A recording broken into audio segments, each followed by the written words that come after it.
بأمر وتوجيهات من السيد رئيس الجمهورية في إطار التضامن الدولي على إثر الزلزال العنيف الذي مس عدة بلدان خاصة تركيا وسوريا. مديرية الحماية المدنية قامت بإجراء ضرورية لتحضير الفرقة في ظرف وجيزان، حيث الفرقة الحالة راهي مستعدة. يتم شحن عتاد على مستوى الطائرات التابعة للقوات الجوية الجزائرية، التي ستنقل هذه الفرقة إلى مكان الذي يحدد لنا في مجال تدخلاتنا. هذه الفرقة المختصة في تسيير وإدارة الكوارث الكبرى لها من الكفاءة المهنية ما تسمح لها أيضا بتقديم الإسعافات الضرورية بحكم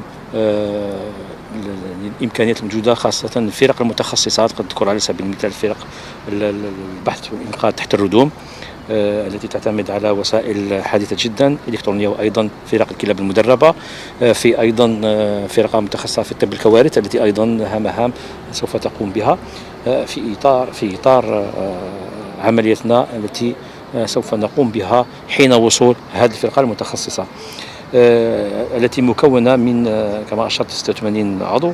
الفرقة تقنية من 6 كلاب مدربة و17 طن من العتاد التدخلي الذي سوف يسمح لنا بالقيام بعمليتنا الإنقاذية في أحسن الظروف.